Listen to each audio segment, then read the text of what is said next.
Good morning, everyone. Call to order this October 16th work session of the Grant County Board of Commissioners. Please join us in the pledge.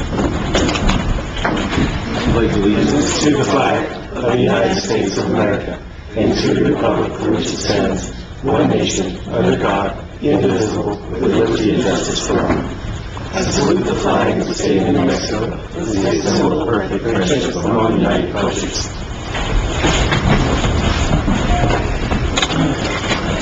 Consideration of the agenda is, are there any changes? Mr. Chair, I move that we approve the... Second. Okay. Can we add a discussion of our next meeting time? Yes, that's a good idea. We can November's meeting, that's what I meant. Okay, we'll do that right after the approval of the agenda then. That's fine with me. All in favor? Aye. Aye. Motion carries. Okay, November's meeting. I have on my calendar that we're going to have a combined meeting, work session and regular session on the 13th of November, 9 o'clock. That would be my preference. That's fine with me. And I'm fine with that as well.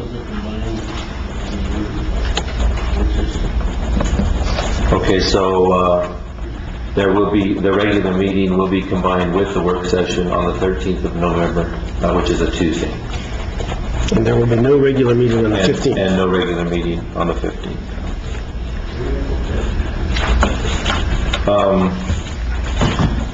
So the purpose of the Grant County work session is to inform the commissioners of the agenda items that will be addressed at the next regular meeting, for department heads and other elected officials to communicate with the commission in regard to matters in their respective departments. In accordance with Grant County Resolution 18-1, we welcome the public to attend the work session. However, there is no public input at this meeting. Roman numeral 5, we have a presentation from the Great Divide Wind Farm LLC project and Scout Energy. I guess that is one and the same. Yeah. Gentlemen? Yes, sir. Good morning, everyone. Commissioners? I think... Oh, white button? Yeah. Thank you. Good morning. Good morning. That's good. Commissioners, thank you for your time this morning and allowing us to present the Great Divide Wind Farm Scout Clean Energies project here in Grant County, New Mexico. I'd like to first introduce the team here. So my name is Mike Gretchen. I am a development consultant with Scout Clean Energy. I actually work for a company called Altus. We're assisting Scout with the development of this project. From Scout, we have Bob Karstad, a development manager, and also Matt Heck, development director. So we're here to present the project to you, answer any questions, and also discuss anything related to our request for industrial revenue bond financing for the project. We'll talk about how large the project is, how much IRB financing we're proposing. If I could interrupt for just a minute. This is David Buckles and Louis Carrasco from the Brody Law Firm representing Grant County. We're on the line, and we appreciate your patience with us being on the line. And Mr. Carrasco will be down there on Thursday in person when the matter is presented to the commission for formal action. We're here to answer any questions that help on the matter. Just to remind you all, our loyalty runs to the county and not to the developer.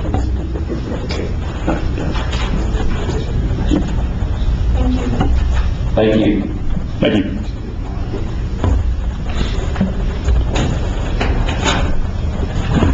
So we're going to go through a little bit of information, a little bit of background information on Scout, who they are, what their team's experience in the wind industry is. We'll discuss a brief case study presenting another project that they developed in Oklahoma that went operational this year. And then we'll have a brief overview of the Great Divide project, and then we'll take any questions that the council has.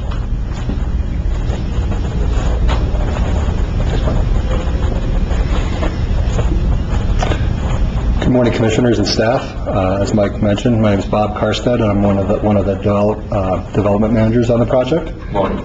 Good morning.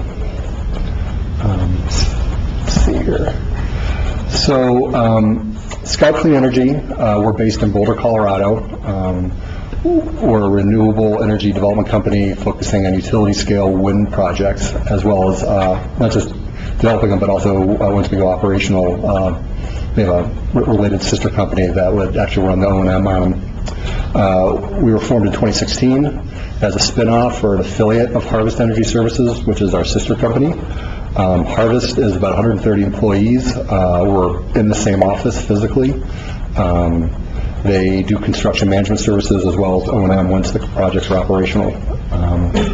Our team has been together through various companies. We've all kind of gone away and come back. So over our lifetime, our team has developed several thousand megawatts of utility-scale wind projects. Most recently, Mike mentioned we went operational this past August, with a project in the panhandle of Oklahoma called Persimmon Creek Wind Farm. It's a 200 megawatt wind farm, which is comparable to what we would like to do here at Great Divide at 250 megawatts. And before that, our other previous operational project was called Mariah North in the state of Texas, which is about 230 megawatts. So 250 megawatts is right in our wheelhouse. We have a portfolio of projects. We have 10 projects. We're actively in development throughout the country. It's kind of faded and washed out there, but you can see we're in the state of California. We're southeast Washington state. Great Divide here in New Mexico. We have another project in Texas we're about to start financing and construction on in the next few months called Ranchero.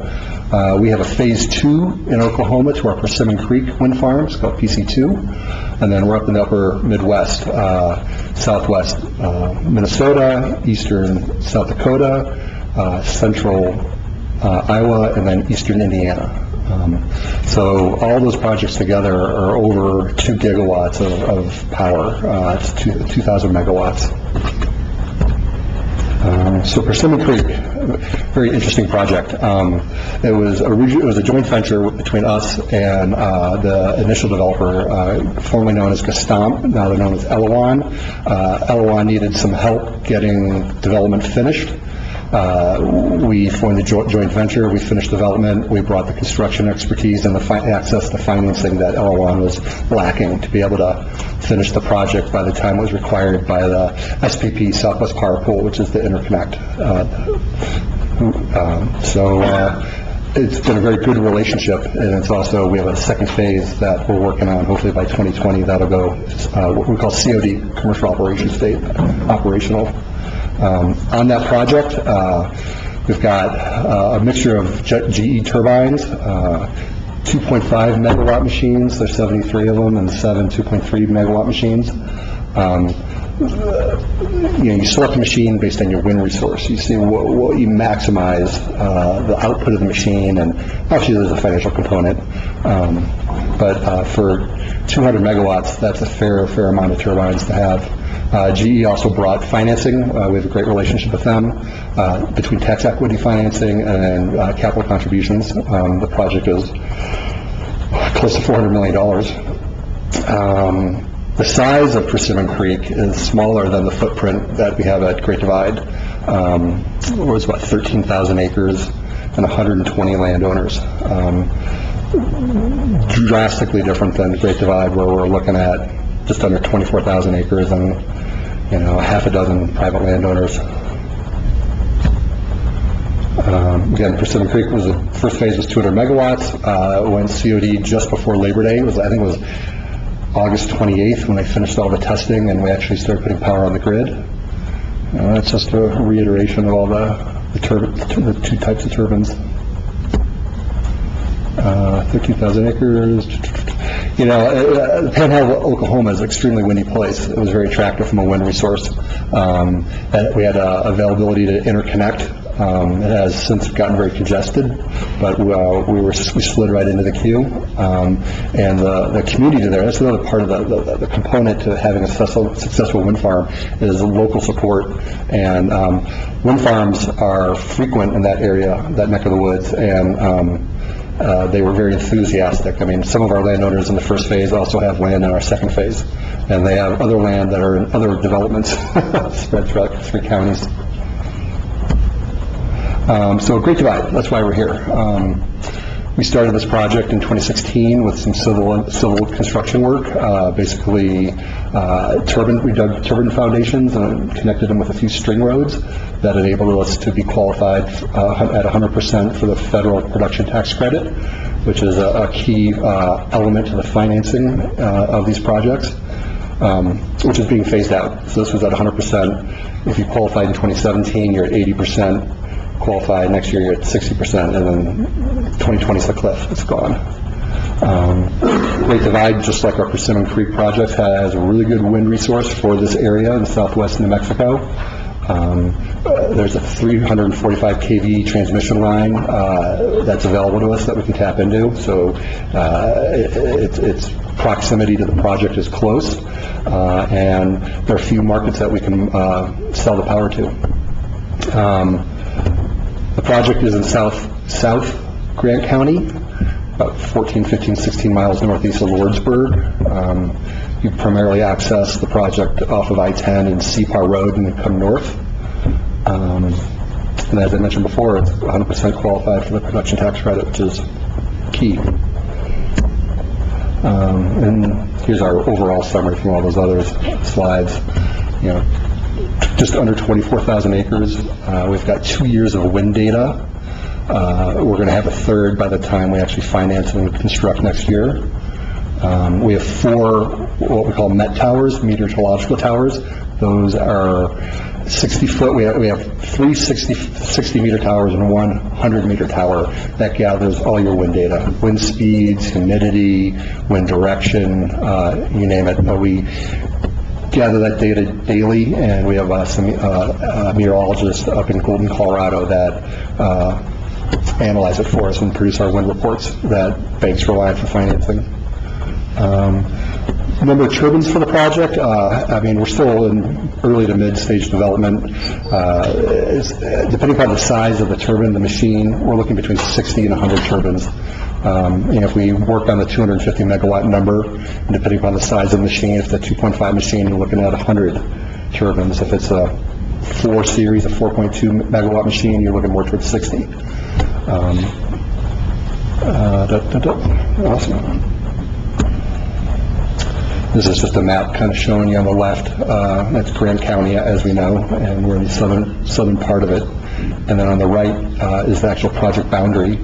And the blue line is our GenTie from our collector station, project collector station, to our point of interconnect on that 345 kV line I mentioned that runs southeast to northwest to the Hidalgo substation. And that's where we get on the grid. And that's all on private land. We're not relying on the BLM or state land for that point of interconnect. So I said, you know, we have a range of machines, turbines, depending upon the size of them and the economics of that. 250 megawatts, depending upon how you define average Mexican household energy usage, will get you 95,000 to 100,000 homes will be supplied with power that is provided by the wind farm. 18 to 24 months for construction time frame. We could start construction in Q3 of next year, but it could slide to December depending upon financing and how development and our permitting process goes. But we would like to be COD by Halloween, October 2020. So we're, just about 2 years out for being finished. There are definitely direct benefits to the project in terms of job creation. Obviously, during construction, there's an influx of temporary construction workers that come in. You're upwards of 275. At the height of construction, 275 jobs are on site. But after everything is said and done, we're operational. There's still 10 to 15 permanent jobs that are created. Some will be employed by Harvest, our sister company, doing the daily O&M, and some will be from the turbine manufacturer to do regular maintenance on the turbines. Kind of touched on this a little bit. We started in 2016. We've been doing environmental studies for about a year, doing avian and raptor studies, and we'd like to start construction next March on just starting preliminary civil, but that could slide. We'd like to be full-blown construction by October, November of next year, and then go COD by, like I said, Halloween, which is the end of Q3 or early November, Q4 of 2020. Want to take over, Mike? So again, the construction and operations at Great Divide has the potential to bring some benefits to Grant County.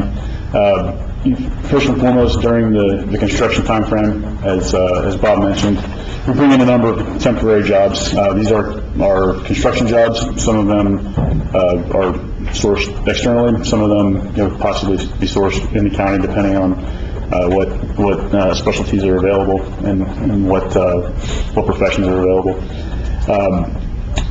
A lot of those folks will temporarily reside in the area. They'll spend money in the area, and the county will see an economic impact through their expenditures and through their pay.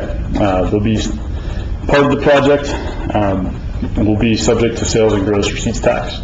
The primary reason that we're here presenting this to you today is because we're submitting a proposed inducement resolution for industrial revenue bond financing.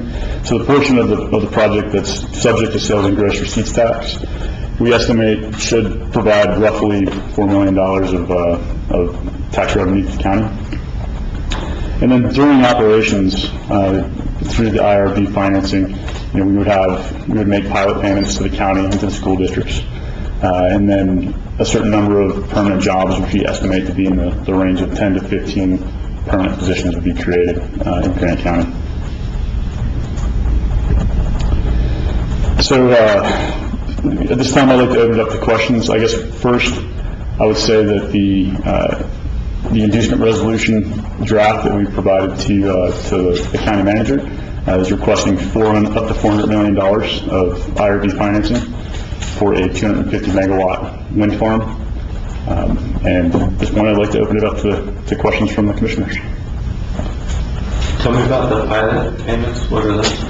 We're still in discussions with the county and school district on those, so those have not been finalized, but those are payments that would be made in lieu of taxes, property taxes on the project. Oh, okay.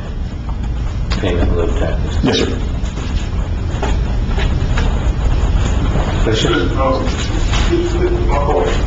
We might just make a brief presentation on the legals before you finish your question. We'd be happy to do that. Yes. That'd be great. Yes, go ahead.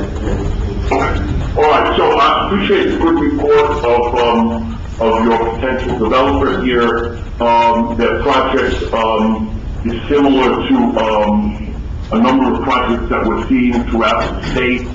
I believe the county manager actually worked on one in Roosevelt County before she came over to you folks. Simply put, what's going to happen on Thursday is the initial step of the transaction. That is what's called an inducement resolution, and it indicates the intention of the county to go forward with the transaction, subject to an adoption of an ordinance down the road. The ordinance, of course, would be subject to both public notice requirements of an ordinance and also a 30-day mailing to all of the taxing jurisdictions in the county, so that they are aware that the commission is moving forward. Briefly, what is an industrial revenue bond, and what does it do, and what does it not do? Again, I think the developer was spot on in saying that it's used to avoid certain tax liabilities that would be in place, particularly personal real property taxes, and to some extent gross receipts, and also compensating taxes. Here's what it doesn't do, and this is important for the commissioners. It is not a commitment of the commissioners to spend any money, like $400 million. It is not a commitment of the commissioners to borrow that money in order to be repaid. The commission and the county have no responsibility to repay those amounts. and they have no responsibility to put the financing together. Financing has to come through the offices of the developer. It does put the project technically in the name of the county and then is leased under an IRB lease to the developer. That structure sometimes is off-putting people who aren't aware of this use, but it's a very common use in New Mexico for the last 40 years, at least as long as I've been practicing here, with projects the size as large as the Facebook and Intel projects in Sandoval County and in Albuquerque. I'm sorry, in Sandoval County and Los Lunas. The large wind farm projects on the east side that have been done by Tobacco, by Quay, in Curry County, and otherwise, and as small manufacturing projects that have been done in Danyana, in the couple of minutes. So the structure is not unusual, and in everyone's long experience, the documents are written to indemnify and protect the interests of the county and does not expose them to any unusual liability. All of those matters, including importantly the payment in lieu of taxes and the so-called clawback provisions, will be negotiated during the time between the adoption of the inducement resolution and the adoption of the formal ordinance. In these kind of IRBs, there is a requirement that the school district, and I heard the developer say district, so I just want to ask a small question on that where the project is, also have to agree to payment in lieu of tax provisions. So it's not only you folks who are agreeing to that, but as I understand it, the Silver District, and if the developer thinks or knows that the project overrides school districts, we probably ought to know that because Cobre property is involved with some other district, they would also have to participate. But that's only a question of where the project is. Further on those points, let me see, there was one other thing that I didn't want to say. That's slipping my mind for now. So anyway, that's the status. The developer is represented by, I know what it was, yes. The developer is represented by independent counsel, the Magna law firm. They will be taking the lead in preparing documentation that we will review for you. And then I also wanted to point out, we do represent the Silver District in regard to their bond matters. But we are not their counsel in this matter. They are separately represented by their regular general counsel, I believe Mr. Gabaldon, and he will be watching out for the school district's interests. We watch out for your interests. We don't anticipate any conflict there, but we did want to point out to you that we also work for the school district on their bond matters. I think that's my summary. Mr. Carrasco will be glad to go home and be in front of your commission on Thursday evening, and we're also happy to stand, Thursday morning, and we're also happy to stand for questions in regard to what's happening at this point or otherwise.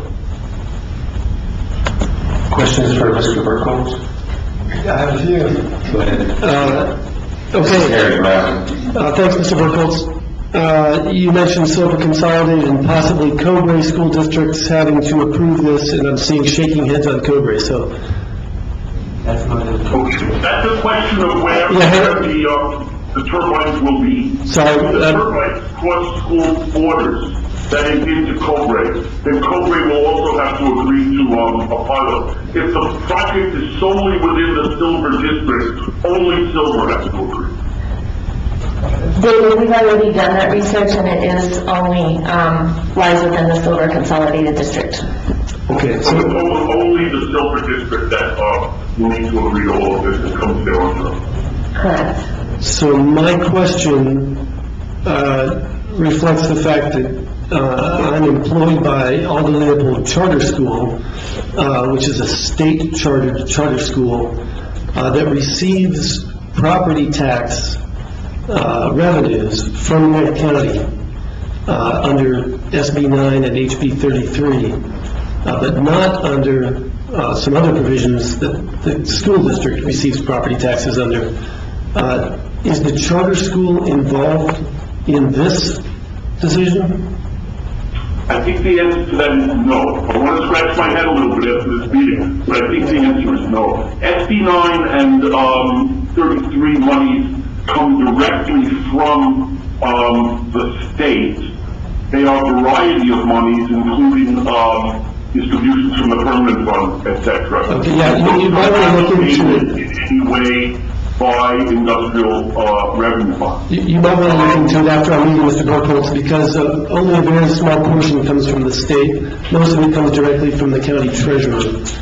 So check that out and let us know. You know, I think it's a good enough question that Louise and I will do a little thinking of it beyond the meeting. Because it's a little bit of a curve, and I think it's worth thinking about just getting you the right answer. Perfect. Is this a lease with a set termination date? Yes, I don't know whether you've negotiated the termination date. The statute requires that it be no more than 30 years, and the term of the lease is what determines the length of the property tax abatement.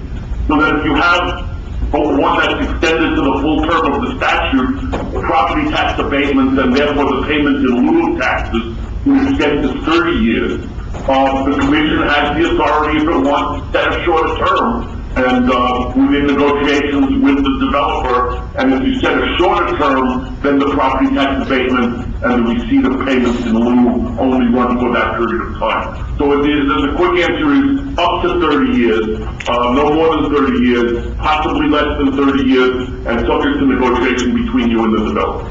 And at the end of that term, the property would be Grant County's still?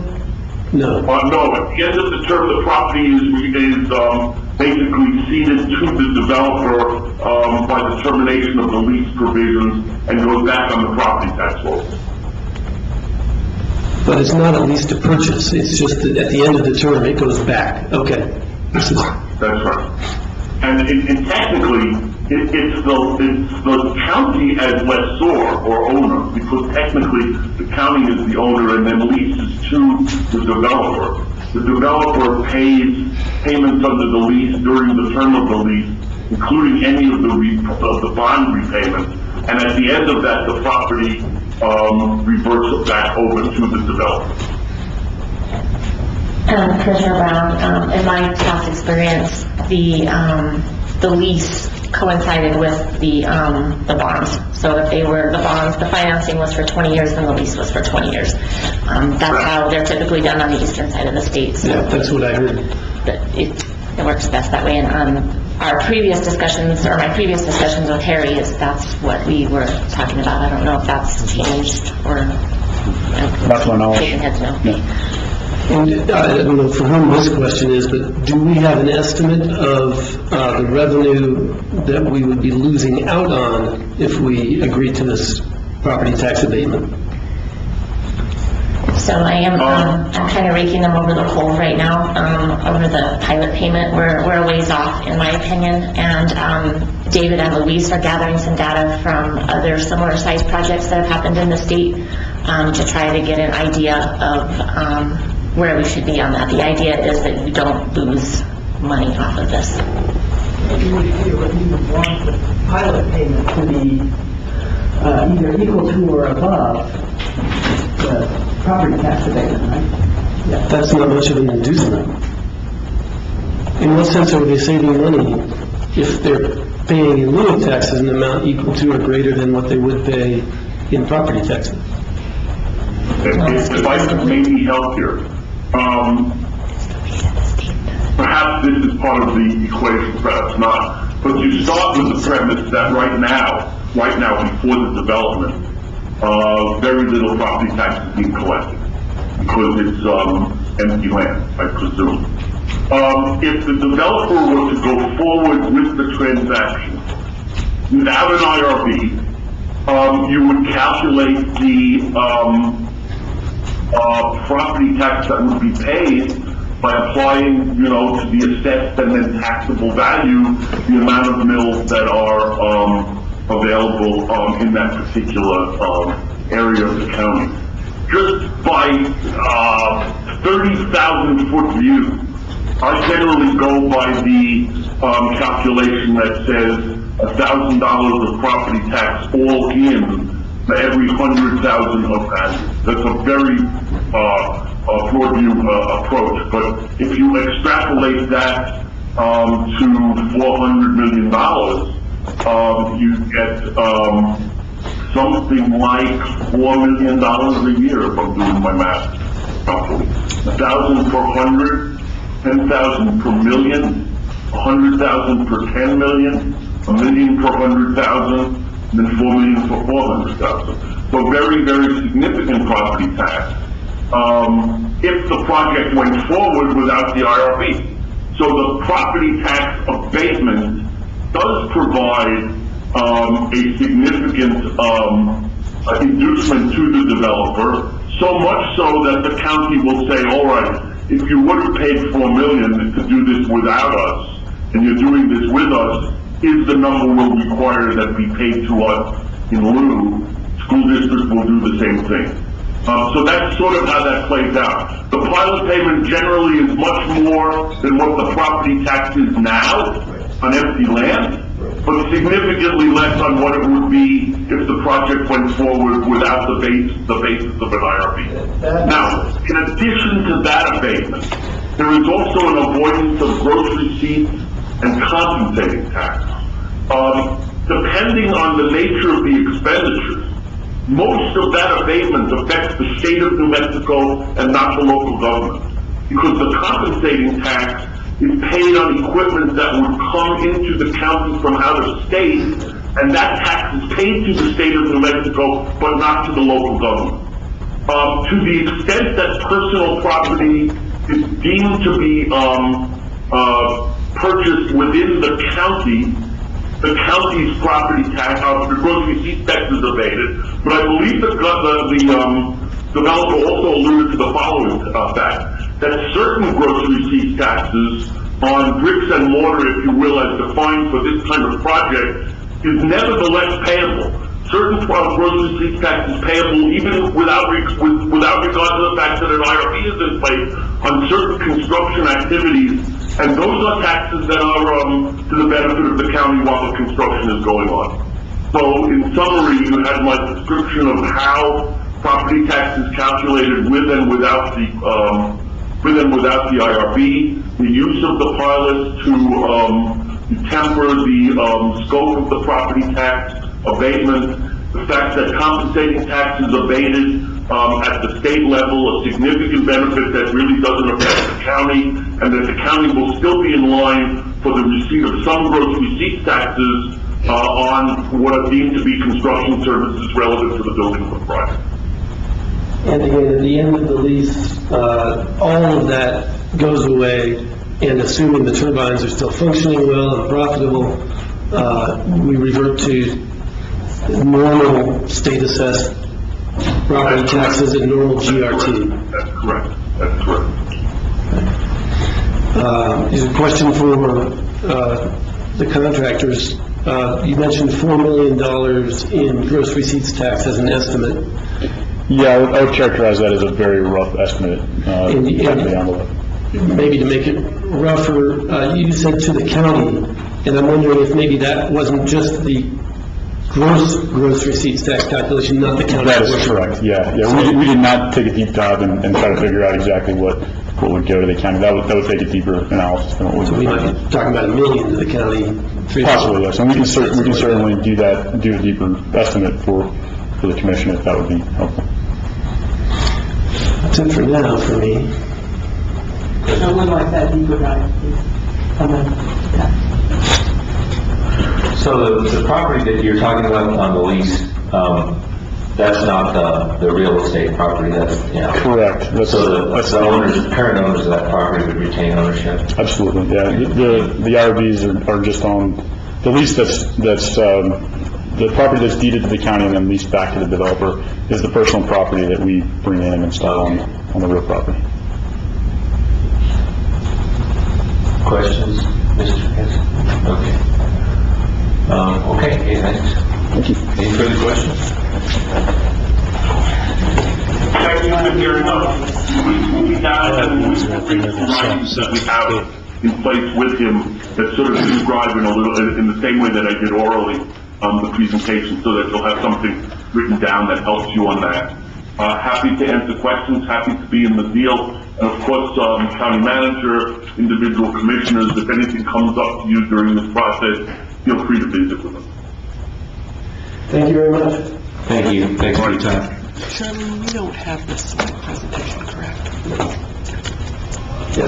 In fact, that's a good request. Could you send us, email us a copy of the PowerPoint? Yes, how much you want, what email address? Should I just send it to Charmin? Okay. Please. Well, thanks. Is there anything further you wanted to say, or any further questions? I think the only thing that I would point out is that, we've talked about some of the other projects in New Mexico and how this might compare to those. There are some differences between this project and what you'd see on a typical wind project.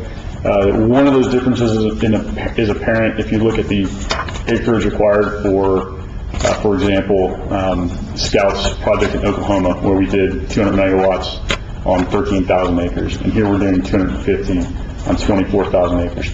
The primary difference there is in the characteristics of the terrain.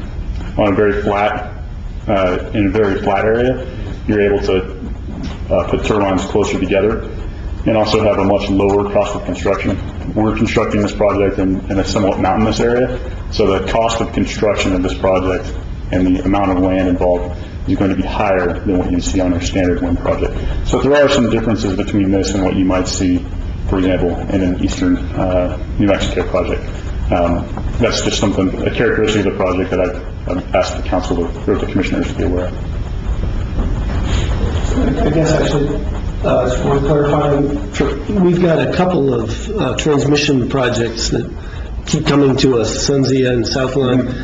Your project's not dependent on those? It is not. Let's go back here to our project overview slide. So here you go. It might be tough to see, but you can see the county line on the western boundary of the project area. You can see three white dots. The white dot that's in the next county over is the Hidalgo substation.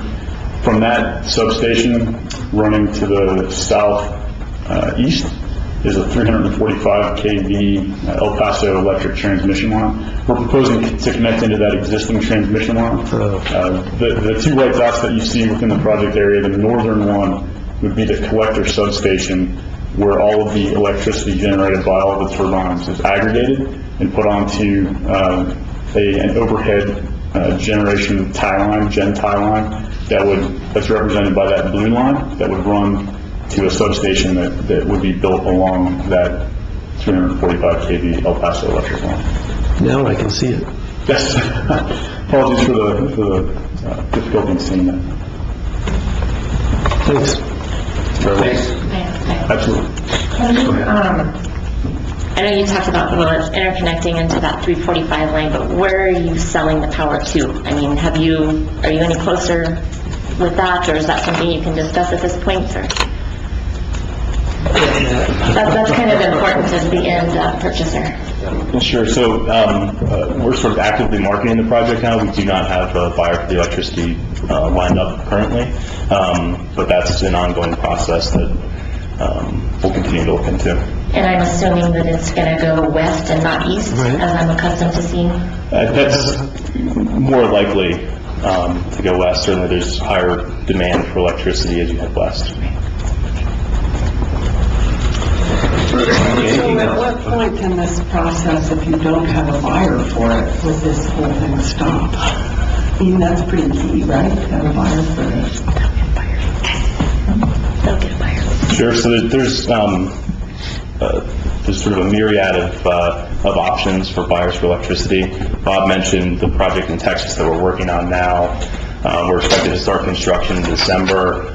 The buyer for electricity hasn't been determined, but we have sort of options, and so we're expecting to execute on that power purchase agreement between now and December 1st. So the actual purchase for the electricity from these projects can happen very late in the process, just prior to starting construction. So then I should interpret that as you are confident enough that there will be a buyer for the electricity to start construction, to get this far along. Yeah, certainly we can't invest $400 million without having a path to recouping that investment. Okay, appreciate your time, thank you. Unless you wanted to say something else, go ahead. Okay, thank you.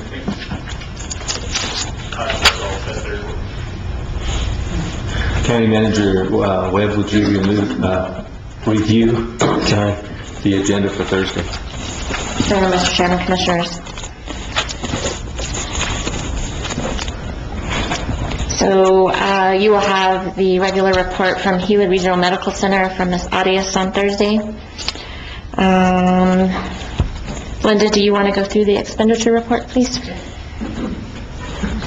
Thank you, Charlene. Mr. Chairman, members of the board, you have an expenditure report for approval. The total amount is $2,093,291.26, and this is for the period ending October 11, 2018. Included in these is a list of AP checks totaling $1,692,685.47. And I'll go over those checks that are above $10,000. And the first one is to Fowler Brothers in the amount of $12,915.38, and this is for hauling services for road special projects. Check to Fowler Brothers in the amount of $25,695.45, and this is for materials for the road special projects and routine road work. A check to Wright Express Fleet Services in the amount of $31,857.68, and this is for the August fuel charges. A check to Southwest Solid Waste Authority in the amount of $47,157.03, and this is for the August tipping fees.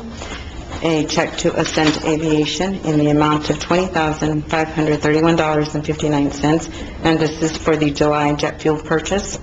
A check to the New Mexico Department of Finance and Administration in the amount of $12,050.79, and this is a repayment of the DWI distribution funds for the 2018 DWI grant. And the way this works is if there is any funding that was not spent within that fiscal year, it is reverted back to the state, and then Cindy gets that funding back again on the following fiscal year grant. And then a check to Bohannon Houston in the amount of $24,291.97, and this is for a progress payment for the airport apron reconstruction. A check to Fuel Center Plus in the amount of $19,508.52, and this is for off-road diesel purchase for the road equipment. A check to Gila Regional Medical Center in the amount of $14,181.95, and this is for the August indigent claims. A check to New Mexico Human Services Department in the amount of $100,115.02, and this is for the first quarter contribution payment for the Safety Net Care Pool, and this is for fiscal year 2019. A check to Southwest Concrete and Paving in the amount of $198,861.35, and this is for asphalt for the road special projects. A check to Ascent Aviation in the amount of $43,729.26, and this is for the September jet fuel charges for fuel and the freight charges for the refueler. And then also included in here is $400,605.79 for pay period 19 and 20 of payroll checks, and also included is academic incentive pay and the boot allowance and a correction for PRA purposes of the on-call pay for the sheriff's deputies. Question? Thanks. Thank you, Linda. Thank you. Moving on to new business, item C, presentation highlighting major programming efforts and impacts regarding Grant County Cooperative Extension Service for fiscal year 2018. This is an annual report that Judy O'Laughlin gives to the Commission. Item D, approve, disapprove 5/2019 New Mexico County's legislative priorities. I submitted this with your packets. I'm not sure if you had a chance to look at that. New Mexico County's request that that they get county support so that we have a unified front when we go to the legislative session and everybody is behind those priorities. Did you have a chance to look at those? You want me to go through them briefly, or? Yes, no? Action Talked to Representative Martinez about them, and very supportive. I just have a couple of questions. The tax reform, has anyone seen what that looks like? So, no. So what that is, it's just that, counties want to be at the table whenever that discussion happens. And so that's just reiterating our stand that anytime there's any discussion around tax reform at the state level, that the county needs to be at the table, because we're, grossly impacted by those decisions. So that's just saying that we want to be there, and have a say in that. I'll just go through them briefly. So, House Bill 2 appropriations, that's just, there's 3 things under that. Detention reimbursement fund, you've heard me talk about that several times. There was a lawsuit back in 2007 where it was San Miguel County, other counties piggybacked on that lawsuit. We sued the state because they weren't paying for their prisoners that we house. The original appropriation that I recall was back then was around $7 million. All we're asking is that detention reimbursement fund be funded at the $5 million level, which still doesn't pay for everything, but it's better than, it's down to less than 3 at this point. Prisoner transportation and extradition, this is also requesting that a line item be created in DFA's budget to appropriate monies to reimburse Sheriff's Office for transporting state prisoners. I don't believe our office does that, but some Sheriff's Office, they do bill the state occasionally. If there's any money, they do get paid, but it doesn't happen very often. So this is just creating a line that we would be able to be reimbursed for that.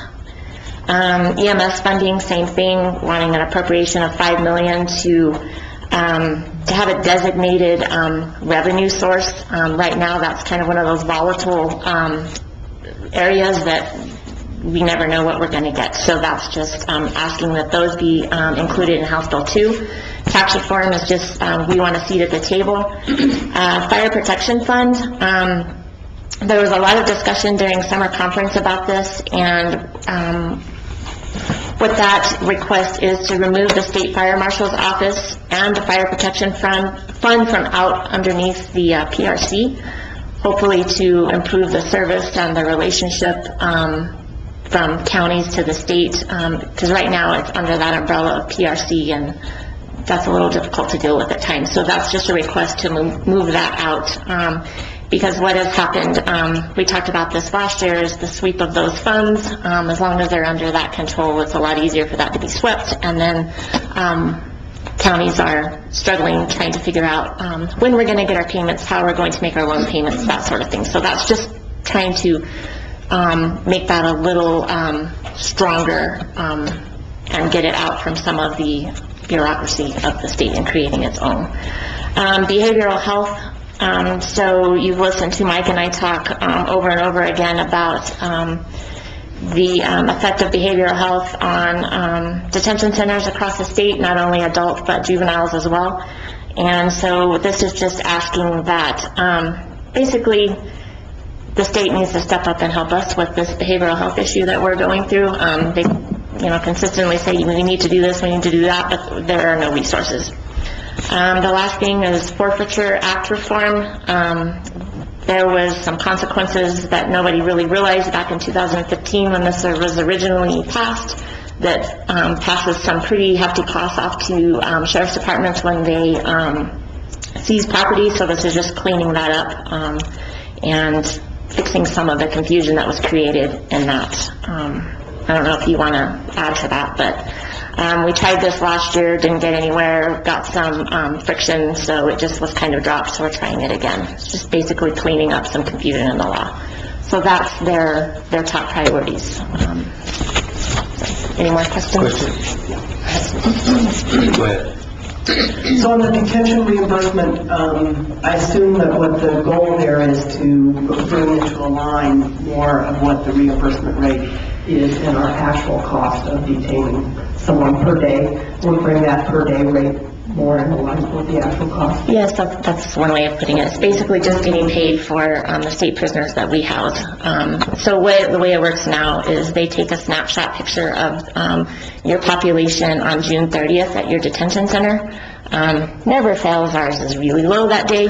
And so that's how they base the formula. It's a really long, complicated formula that you would probably love to dissect, that it talks about your county's population, your average daily population, but it really takes that snapshot of June 30th, and that's what your payment is based on. And I think we got a whopping 65,000, something like that this year to house all of the state prisoners that we house, which doesn't even begin to touch what we incur for that. So yes, the idea is to bring that up and get paid. Do you have any idea what the deficit is per state prisoner per day?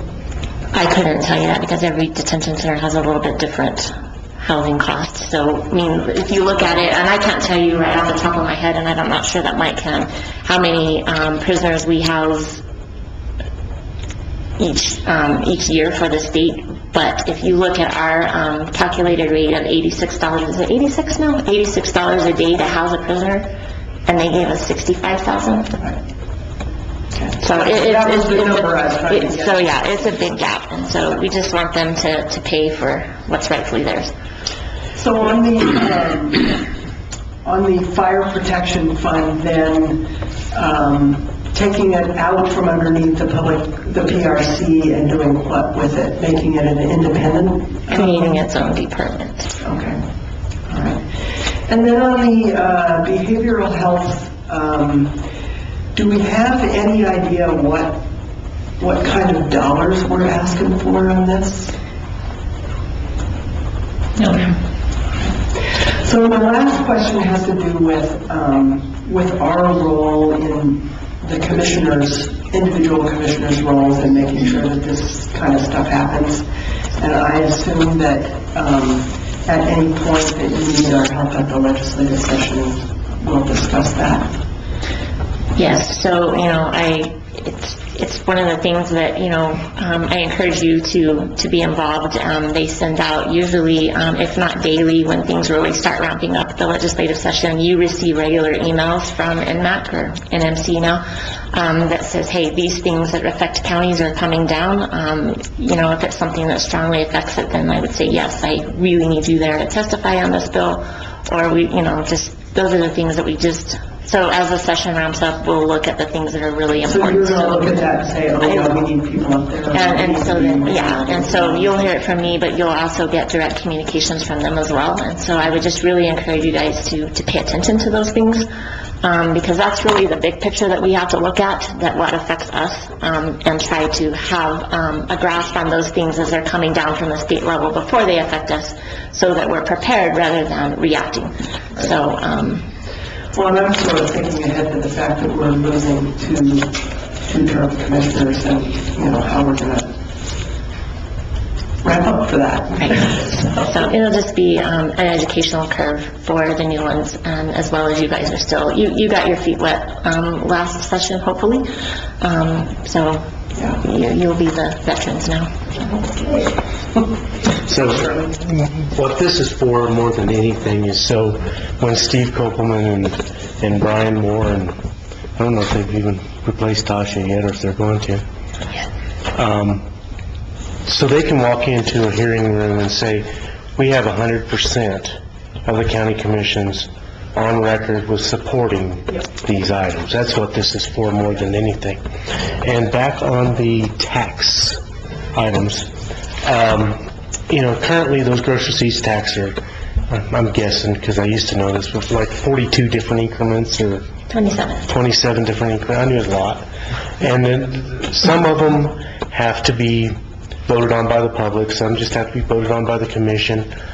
They want to consolidate that down and get it to where each increment doesn't have to be spent just on one item, because throughout the state, every county obviously is different. So those increments may or may not fit the size of your need for that specific increment to fund you. Like I know in the past we've had some increments that built cash balances and other increments that we couldn't use that cash balance for, that it wasn't anywhere near adequate to pay for that. And that's the kind of things I want to talk about as far as tax reform. I don't think it's not like real tax reform, it's gross receipts tax reform. Thanks for that explanation. Okay, thanks.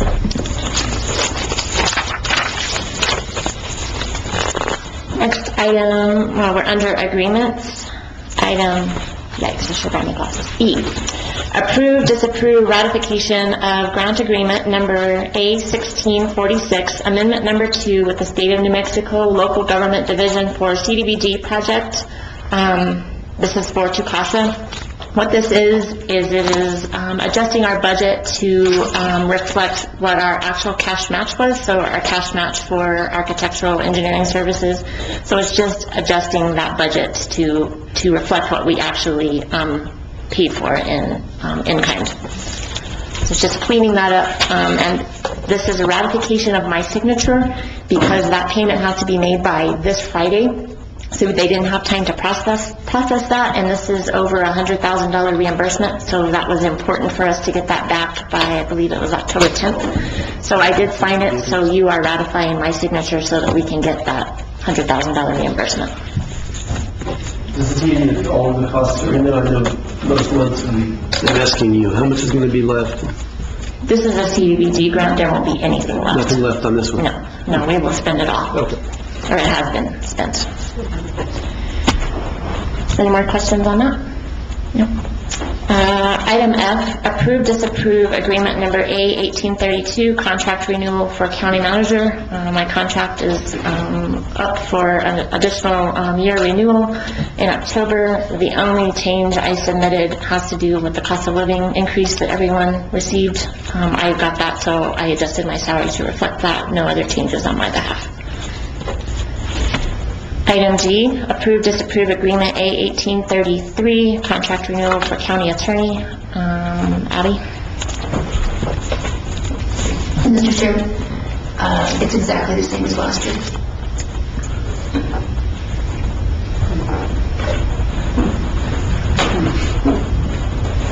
Your contract is exactly the same as this year as it was last year? Okay. So, Mr. Chair, I would like to discuss the fact that these contracts are, there's some discrepancies between these two contracts. I'd like to ask that we discuss these in executive session and then we'll take action after this executive session. And my question is, do we have time to put an executive session on Thursday's agenda? Yes, I can. Okay, great. Is that a form of a motion? Does it need to be?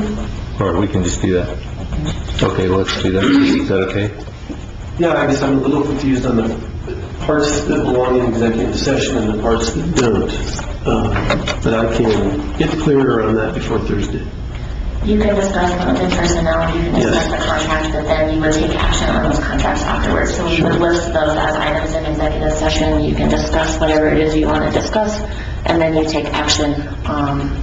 It's going to be listed so the public knows that's what you're talking about, and you can take action on those contracts after executive My session. question actually is more around the definition of limited personnel, and I assume, and this is what I was going to check on, that definition is the same as what's used in IPRA requests, that opinions are okay to discuss in executive session, but not things that don't count as opinions. Is that more or less correct for open meetings as well as IPRA?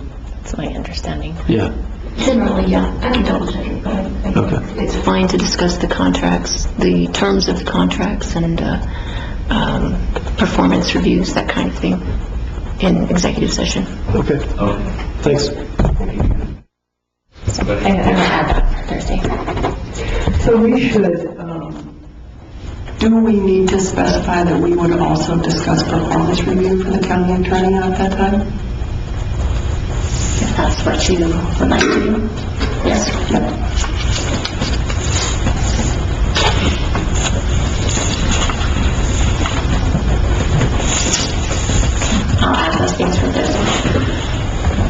No other questions or comments. Moving on to item H, approve, disapprove agreement A 1834, State of New Mexico Department of Homeland Security and Emergency Management for 2018 Emergency Management Performance Grant.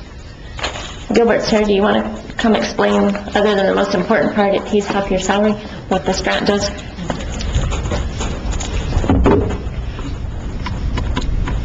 Good morning, Chairman, Commission, staff. This year, the Department of, I should shut it off? Thanks. This year, the state of New Mexico's Department of Homeland Security and Emergency Management has approved the same amount for salary and benefits for the emergency managers last year. However, they did include $5,500 more for attendance to the Department of Homeland Security and Emergency Management Conference and the New Mexico Emergency Management Association Conference. And that part of the $5,500 extra can be utilized by the emergency manager or any other emergency management type of position in the county. So in the past, the Sheriff's Department has taken advantage of that, and so has the town of Silver City. They've used parts of that in the past when we used to get it. So other than that, it's exactly the same for salary and benefits for the emergency manager. Questions? Are there plans we will take advantage of that this time? Yes, sir. Okay. Big plans. Thank you. Any questions? Okay, thanks. Thank you. So I do have one quick question, I'm sorry, clarification. So the town would also get some money to send town personnel to these conferences, and so our $5,500 would be shared with, like if there was somebody from the sheriff's, you and somebody from the sheriff's department, or Randy, or somebody like that wanted to go? That's correct. Yes, ma'am. Thank you. Did you want to say anything? Okay. Hey, thank you. Thanks. Thanks, Gilbert. Item I, approve, disapprove agreement A 1835, bargaining unit contract for 2018 through 2020. The union has ratified this contract, so I would beg you to please approve it on Thursday. Any questions or comments, please? So then, the annualized date for renegotiation becomes the day that we ratify the contract. So in 2 years, we would be looking at fall again for... Actually, there's language in there that those discussions actually start around March, and that language is in that contract. So it's just been pushed back because this one has taken a while. Because it has taken, so before we were ratifying them in the late spring, right? Well, we began negotiations so that you could talk about wages and budget, so that happened in the spring, which happened here. We had TAs, and then it's just taken a while to get through the process. So that language will stay the same. Okay. Questions? No, go ahead. Moving on to resolutions. Item J, approve, disapprove resolution R 1839, a resolution declaring the vacation and abandonment of Bircher Road near Mule Creek. Misha? Thank you, Chairman, Commissioners. So my office received a request from the property owner, which is Spires, to vacate and abandon what is it's not a dedicated roadway. So this is just a road that accesses one of the properties on the Spires Ranch. It's been one that we've been maintaining. As far as we can tell, it's similar to what we had in the Buckhorn area, where it was just an agreement probably between the rancher and the road grader at the time that he'd start grading that road, and they don't want us to maintain it anymore. Earl agrees with it. The Road Abandonment Committee looked at it, and since we're not taking away access to the state lands, there still is access off of the H-Bar-Y Ranch. It is foot access, but it is still access to that state land. So everyone agrees that it is in the best interest of the county to vacate and abandon that road. Questions? Okay, thanks.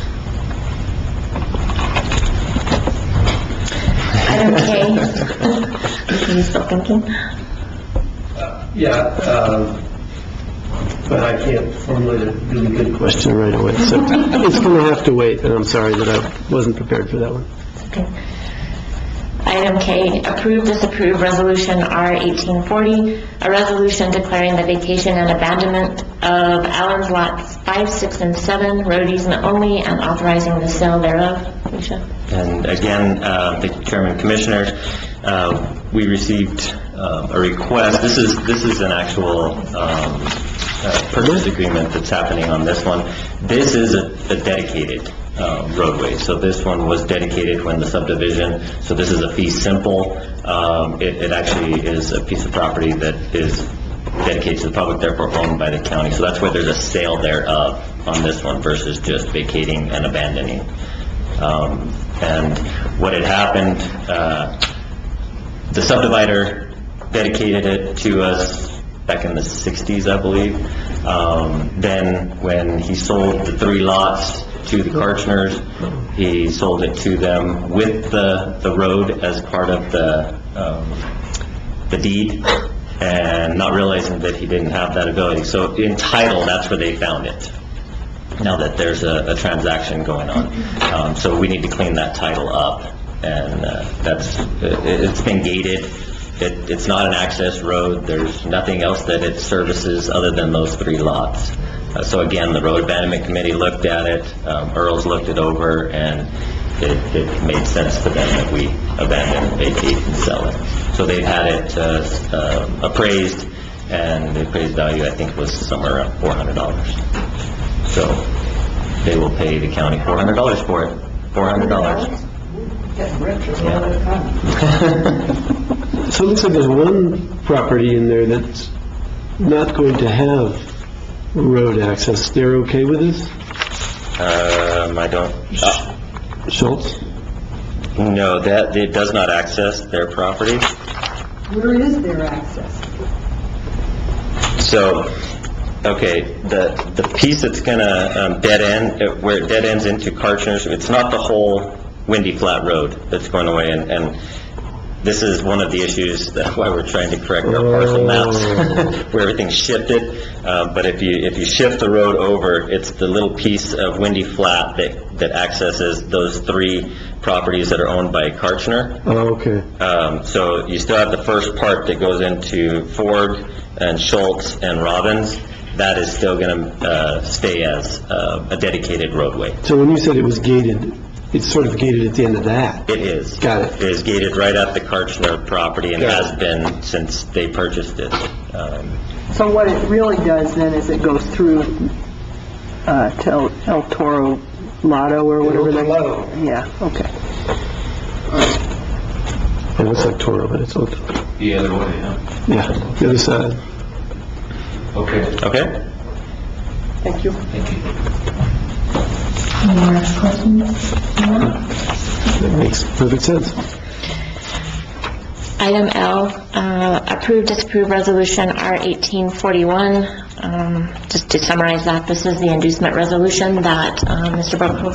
Burkholz spoke of earlier on the phone. Do you guys have any more? I mean, we already discussed it. I think you asked your questions. So, and Luis will be here if you have any more questions that you think of between now and Thursday. So Luis will be here to answer any more questions on Thursday that you might have. And we can speak with you about your negotiations privately, right? That's right. So a lot of times, like I say PILT, but they call it pilot negotiations, happens after the inducement resolution has been adopted, because we want the process to be going. I've been in discussions with them for several months now. We have a big gap to come together, and then Silver Consolidated Schools negotiates their own payment as well. right. And if you look at different models over the state, nearly every project does it a little differently. So a lot of the ones in Roosevelt, Debanca, Curry, some of those are based, they negotiate a per megawatt price. The big one that was recently done around Moriarty, that one was done in a little more complicated form, looked at what the total price of the project was, how many, the life of each, they dove down to what type of turbine did they put on the towers, really complicated, but that's a really, really big project, like twice as big as this one.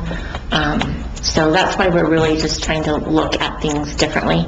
And what he mentioned, that they keep coming back to me as the reason their number is low is because this isn't typically the area that you see wind farms be developed. I was quite shocked because I come from the land that they were talking about, and whenever they came to me, I thought it would seem a little odd that they would do that, but they're right on the cusp of having enough wind. So when he talked about building in this terrain, and when you look at the wind maps, there's enough, but not like you would see on the eastern side of the state and in the panhandle of Oklahoma, those sort of things. So their costs are a little higher here, and so they're asking us to consider that as we look at this full payment. But Presumably they benefit by being closer to their market. and that's the other thing that I keep reminding them is this 345 line. You're not having to build, several substations to get there. You're not having to build transmission line to get there. It is right there, and that's one of the reasons that this was attractive to them. The wind is there, but if this comes to fruition, I'm really interested to watch the construction happen in mountain terrains and not the flats, because it's quite a process. So if you think of any questions, I would be happy to pose those. Email them to me. I'll send them to David and Luis, and they can be thinking about that and be prepared for an answer for you on Thursday. So at what point we can't make that gap come together more than we want to? At what point do we stop? I mean, what happens if we can't get close? Usually, I've never seen that lack of agreement for a pilot payment stop a wind project. They've already got too much invested, so I don't see that stopping. And when I say gap, it's not like millions. So the incentive is on our side. A piece that I don't understand in this, instead of emailing you, I'll just ask, is the reference to some of the GRTs being abated or eliminated. I'm not sure what the right term is, and you don't have to answer this on the spot, but I didn't understand why it's some and not others. I'm going to pull the language in the statute on that because that's where it gets a little complicated. So because the county, like they talked about, the county actually, for lack of better terms, owns this project for the term of the financing, and it's this lease thing. The county actually issues to the developer the Type 9 certificate that abates the GRT, but it's not on everything. It goes back to what statute says in construction that you tax on it. So that's where it lies on. And so to be able to drill down to exactly what we're going to get in GRT is going to be really difficult for them. You're not ever going to get a real specific picture. At this point, it's going to be a while down the road, and they should be able to give us a little better idea. But that's what they mean by some is subject to GRT, some is not. So I will find that later. That's a really good explanation, actually, the fact that it's Type 9. Yes. And the construction is not covered by that, so we should be getting all of construction GRT. Right, so there's just on some of the tangible things that they would not, that's purchased here. Right. So all of the things that they bring in. So, yeah. So I have another question on this, and it's probably not entirely related to the IRB and this question, but I want to get it out there anyway. And let me just look at my notes again. So they're talking about construction starting in March, and at some point in their presentation they mentioned how many jobs would actually be local would depend on what the skill sets we had and, that sort of stuff. Is there anything that we could be doing right now to make sure that we have local people prepared to be part of that workforce? Like, is there a certificate, anything that has to do, so I don't know what I'm asking, at some level, but, I assume there's going to be people, there's going to be plumbers and electricians and, probably other stuff I don't know about, but is there anything we could start doing right now to make sure that as many of those jobs as possible are local? So the permanent jobs that they refer to are going to be those that actually do the maintenance on. I'm talking about the construction jobs. I think that's a little probably out of our control, because it's going to depend on who they select as their contractor, who their subs are. In my past experience, they use local subs, so, for road building, they would, we actually had James Hamilton on one of our projects on the eastern side of the state that built their roads. They used the local, concrete contractor. So, I mean, they're going to use as much local as they can because the price is going to be cheaper for them to do that. But we don't have any control over, we can encourage them, and part of the negotiations is that, we want you to stay in Grant County hotels. We want you to buy fuel in Grant County. I've seen that happen. How you enforce that is beyond impossible, but that happens. But as long as it's stated that you can state it, but I mean, when you're 14 miles from Pittsburgh. Exactly. But I do think it's important to state that that's our intention. I have seen documentation where that has happened, but you can't force them to do that. You can encourage them to do that because we're the ones that are but where I'm really headed with this is we have, I hear all the time about our workforce isn't prepared and, all those sorts of things, and I just really want to know, is there something we can be doing to take advantage of this opportunity? So, and maybe the we doesn't necessarily have to be the county, as an entity, but the county as a whole. Just putting that out there. I think there's 3 of us that learned there's a lot about workforce and where we need to go last week. So, between now and the time they begin, probably not.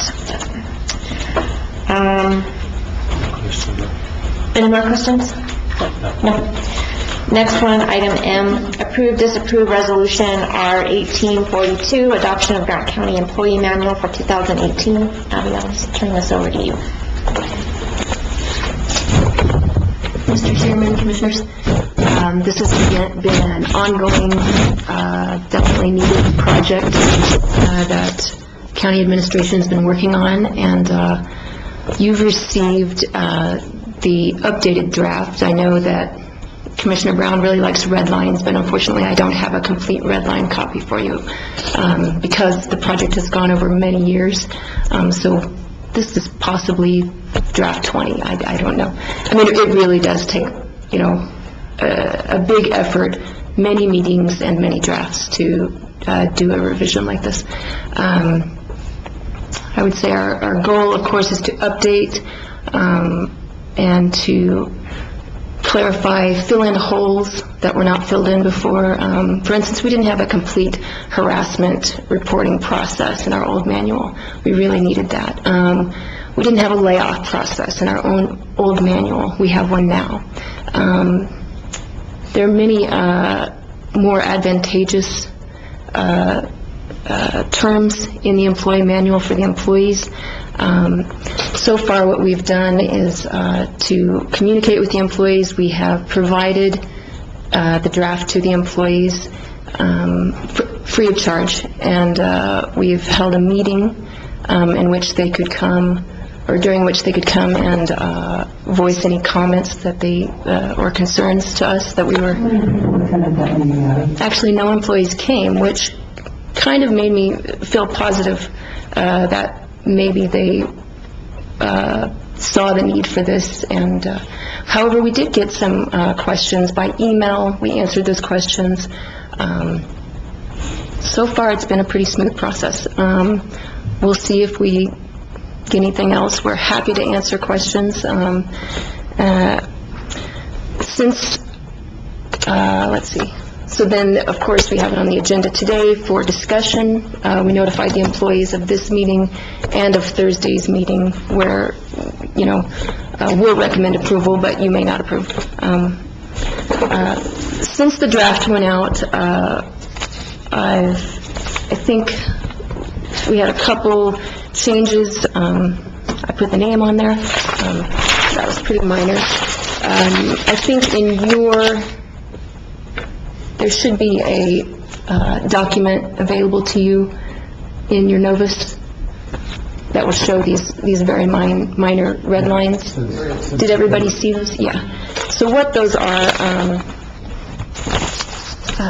under the layoffs section on page 9, again, remember this, for the layoffs, this is only going to apply to non-union employees. The layoff system in the contract will apply to union employees. So here what we realized is we had a term that we wanted to apply, but realized it wasn't going to work very well for positions, for instance, in the manager's office, and I'll explain. What it said was, and this was not available to employees in the old manual, so we're not taking something away right now. We're just changing our mind because we realize it's not going to work.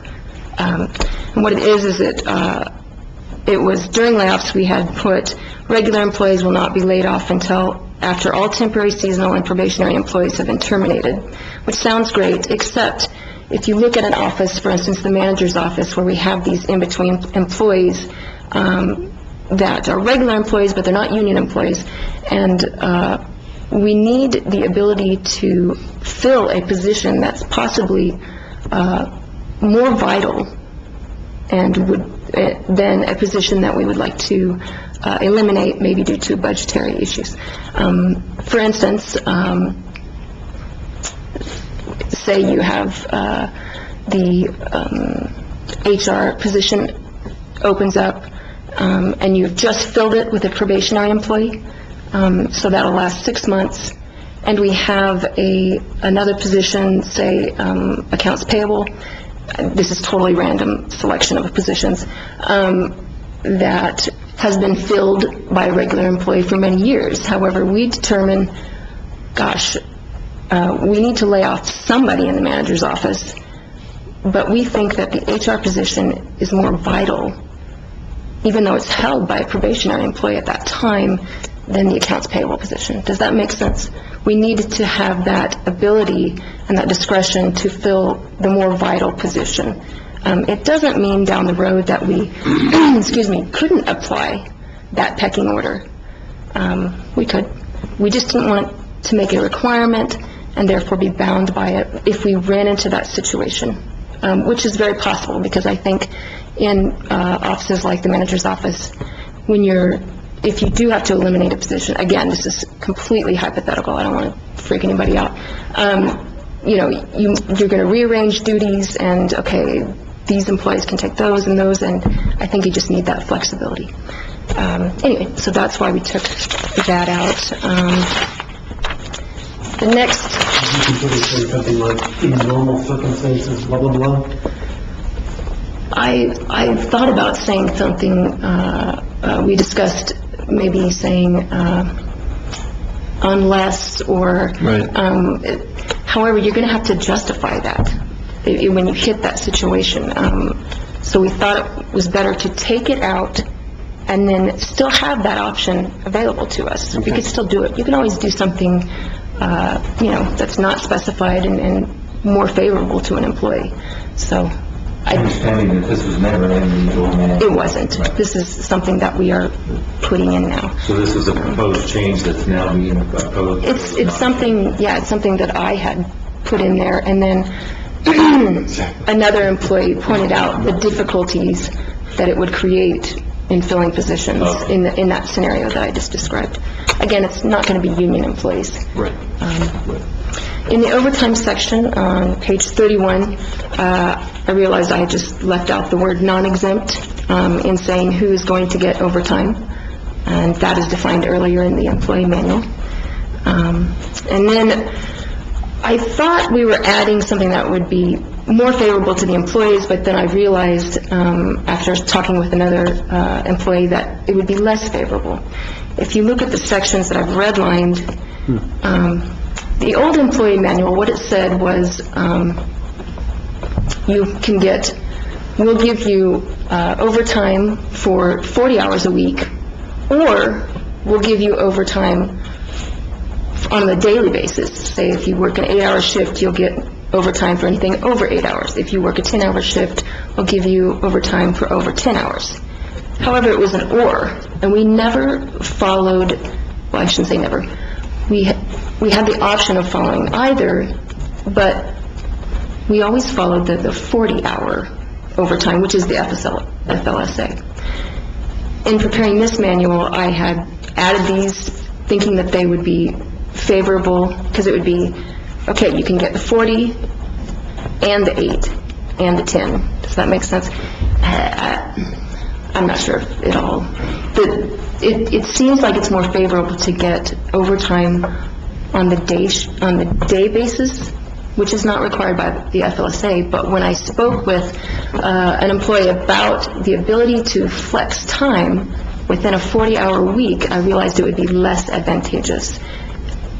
I know this is sort of confusing, but if you base it on a 40 hours, the employee will, without accruing overtime, having to get approval for overtime, can move, Could work 10 hours one day. Right, and that happens in these types of positions that are not shift work. Say you You have a doctor's appointment. yeah, something happens, you have to work, you have way more work on one day, but you have to go to the doctor the next day, or, something like that. So the employees, I believe, enjoy that flexibility, and by putting in the 8 or 10-hour option, what I believe would happen is that they would be denied the overtime on the daily basis, because you have to get approval for overtime. So Of course, these department heads they want to keep their overtime down, so then they will lose their ability to flex the time. So that is a very complicated explanation, but please let me know if it doesn't make sense. Okay, I beat it into the ground. And those are the only changes from the last draft. There will probably be typos, I'm sure. We put in the resolution that we might reorganize it, that will correct typos, that will create a table of contents, all those normal things. But we do not anticipate any substantive changes moving forward. Just please let me know if you have any questions about specific sections. I'm happy to answer them. If you have too many for this meeting, stop by my office or Charlene's office. We're happy to go over any of it. I think overall we've really made a very clear and helpful manual for the employees that we really needed. Okay, thanks. Thank you. I have a question. Yes, sir. Mr. Chairman, I had a question in regards to if this is approved by the commission, how soon will it be effective? Will it be effective immediately? Is there going to be a time frame that we need to wait on the approval? And the second question I have is, was there any adjustments done to the retirement section? First, I believe our intention is to implement it right away. We didn't see any reason not to, and it's really time. And so the idea was that it would be effective immediately when you adopt it, and we'd start getting all that in place. What was the second question? The second question, was there any adjustments done to retirement if somebody wants to retire? I believe we did. What did we do? It matches the union contract. Okay. That's what I need to know. Thank you. And my recommendation to the commission was that we make this effective immediately, because this manual is from 2005 and it's way overdue. A manual shouldn't go this long. So I've been rather impatient trying to get this done. So that's the reasoning behind that. And these employees deserve this. And I do want to thank you guys for really looking into this and taking care of it as soon as possible. As you know, the situation, I have a lot of eligible people that want to retire, and I mean, this is going to benefit them. And so I thank you for your hard work on this. I know it took a long time. I've been here since '95, and it's been, that employee manual has really been kind of awkward and hard to work with. Comparing it with the union contract, so we've always had questions in regards to it. So hopefully this will clear up a lot of the stuff, and so thank you for doing that. Thanks. Thank you. Any other questions, comments? No? Next are bids and RFPs. Item N, award, reject IFB B1901 addition to the Whiskey Creek Volunteer Fire Station number 2. So the county released bids for this addition. The apparent low bidder is Sackatown Construction, which is a local contractor. The amount is $360,693.13, and this is being funded with state fire funds. Do you guys have anything you want to add to that? Thank you, Mr. Chairman, Commissioners. I'd just like to add that Sackatown did a pretty good job for us on LS Mesa, and so we're pleased with their bid coming in on this one.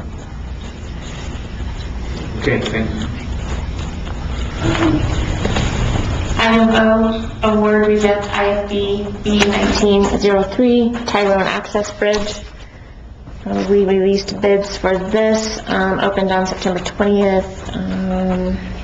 The recommendation is to award to the low bidder, Big R Bridge, in the amount of $86,696. This project is funded with local government road funds. There is no local option for a contractor with this. The two bids were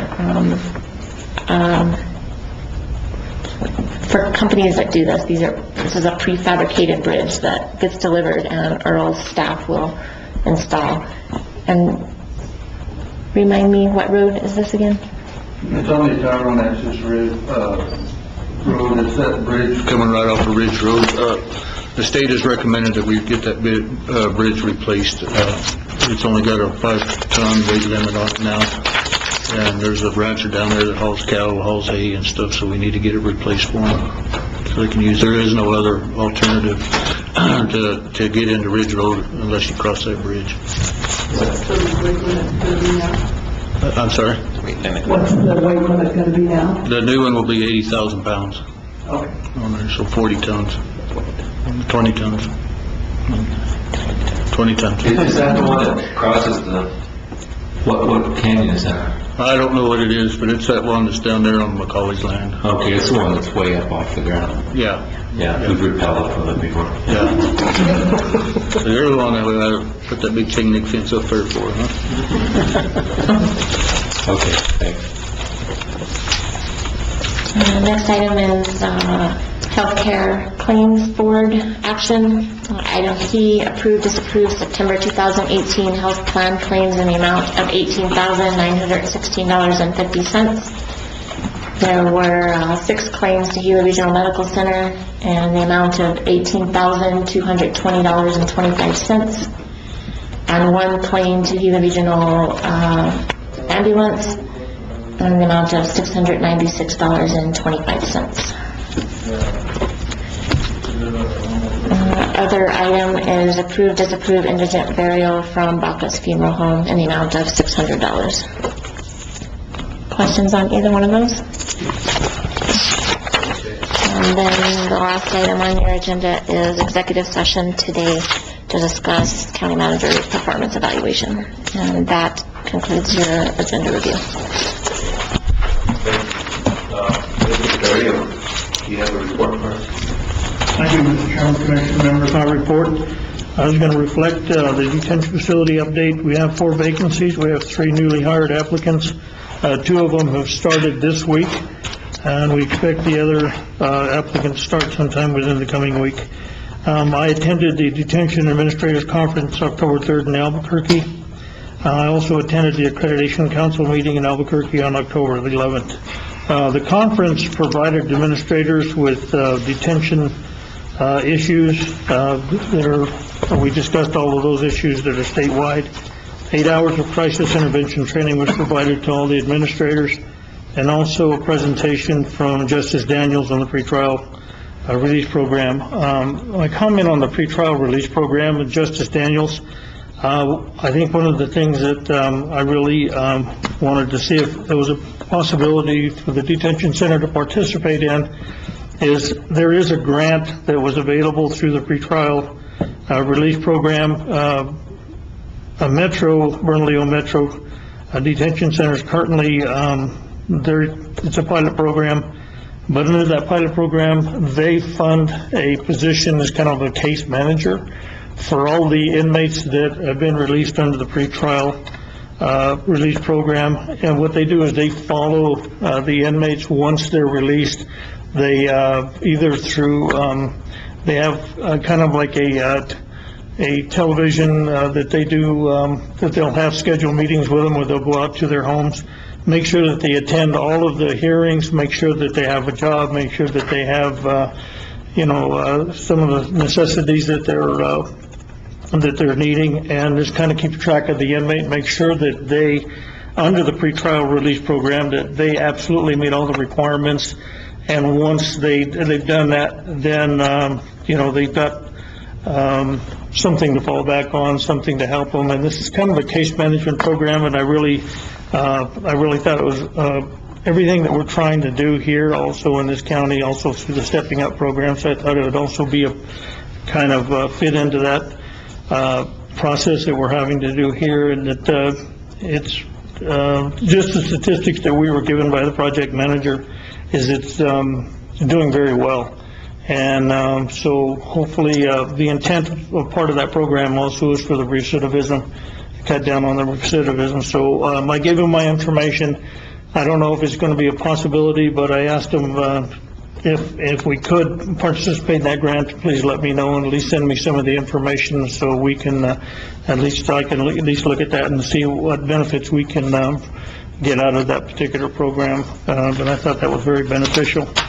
Are there any questions on any of those? Okay. On the training update, Sergeant Galino's monthly training report will commence this week. We're going to be training the newly hired officers, and also Deputy Administrator Andazola also attended the crisis intervention training. The inmate intervention projects, TUCASA Advisory Board met on October the 4th. I wasn't able to attend that meeting because I was at the conference, and I don't want to steal Mishka's thunder, but TUCASA opens today, so I'll let him.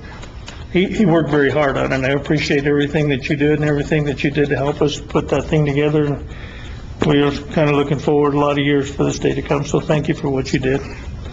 The community report, the Stepping Up program, we met on October the 10th, and the purpose of that meeting, amongst, I think one of the main focus was each one of the providers is going to, the forthcoming meetings, each one of the providers are going to give kind of a description of how each one of them functions, what they do, what their parameters are, why they do what they do, and how they operate. And I was the first to provide them with what we do at the detention center, why we do from booking all the way through to medical, why we do what we do, and the basis of that was because of the standards that we have to meet. So, and the purpose of this also is on the Intercept model of the Stepping Up program is each one of the providers in the Intercept model, we all have to flow in the same direction. So the idea behind it is that if we all know what each one of the providers is doing or has to do or are going to do and the reasons why, then we can better understand and how we can make that Intercept model and that flow be consistent so we can make that project work. So the coming meetings, the other providers will also do their presentation on how their things that they do and why they do them, so we can better understand and everybody can know what each one of them does. So I thought that was pretty good, and we did that on October the 10th. Recognition program, nomination, we're awaiting nominations. And then just the statistics again, our average daily population is 76, 6 less than last reporting period. High population males is 63. High population females 13, which is 6 less than last reporting period. And we had 76 inmates in the facility on that date. Currently today we have 83 as the head count. And then with the 76 from last reporting period, that was 6 less than we had booked into the facility. And then I have your CJI 5 report. I know what, I'll be working on a graph. Hopefully I'll get you guys a graph. I worked on it, but because of some of the statistics that we have in our Arconics, they just didn't I just couldn't get them to equate and to match up to the graph, but I promise you, next reporting period, I'll try and have something for you so you can see what the trends are and see if I can get that all down, but I'll work on that for you guys. Monthly agency arrest totals: Silver City Police Department 63, Sheriff Department 39, State Police 17, Baird Police 8, Santa Clara 4, Hurley Police 2, Game and Fish had 1, Western New Mexico had 1, and Forest Enforcement had 2.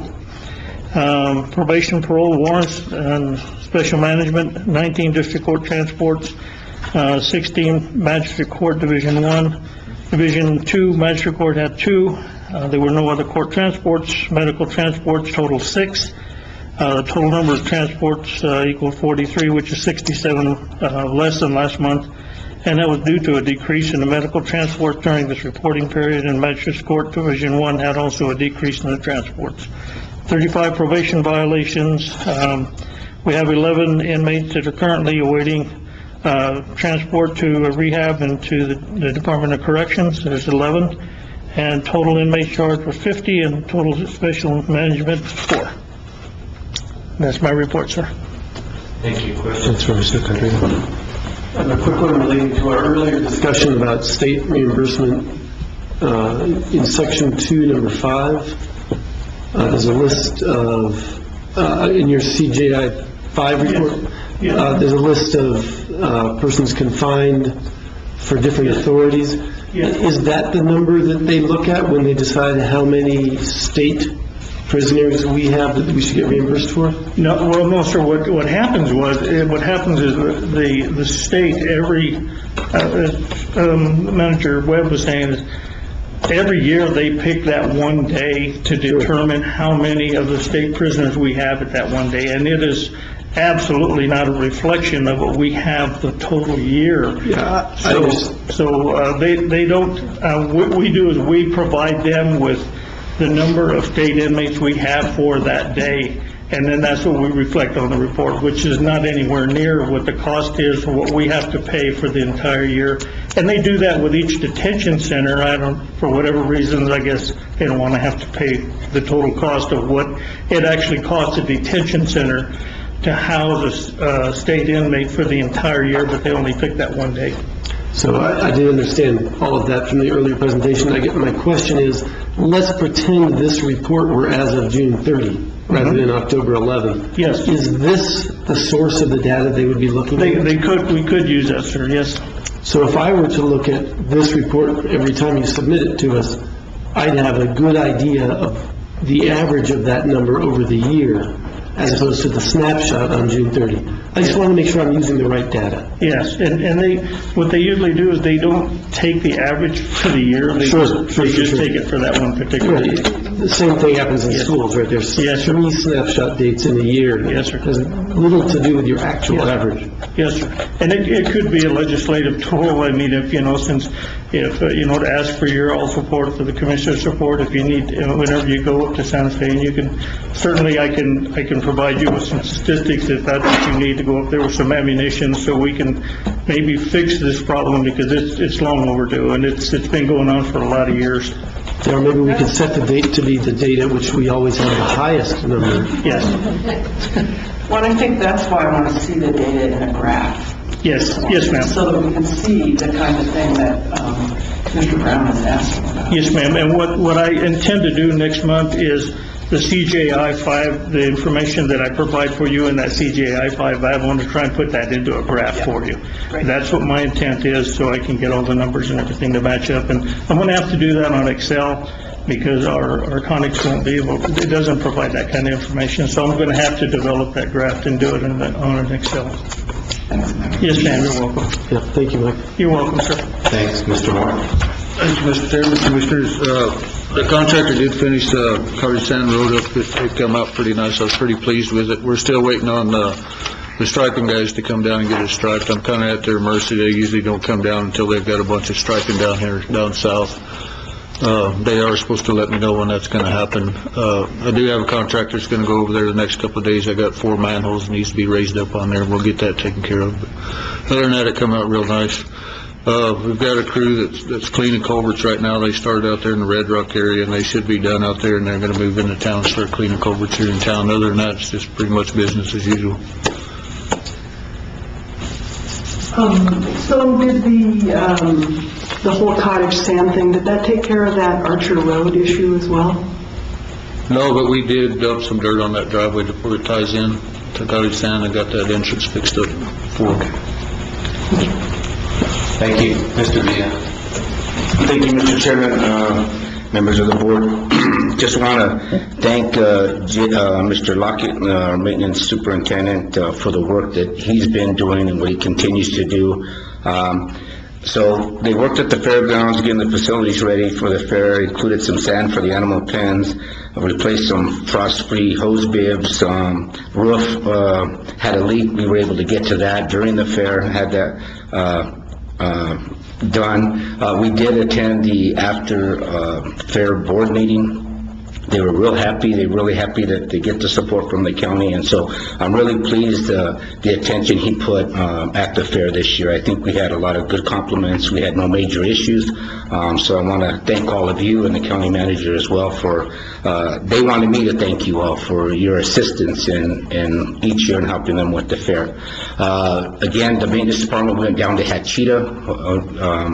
They were having a family day, or ex-people that had lived there over the years. We own a park there. Grant County has a community park there. They wanted to have it there. Over 300 people they were expecting. Don't know if they got that because of the weather, but we got a crew. We went down there. We cleaned up the park. We cleaned all the weeds. I want to thank Earl and his crew. They did some work also down there. Earl, so thank you. So we got the place ready for them. Now we'll just see how the event actually went. So I want to thank all the maintenance crew for doing that.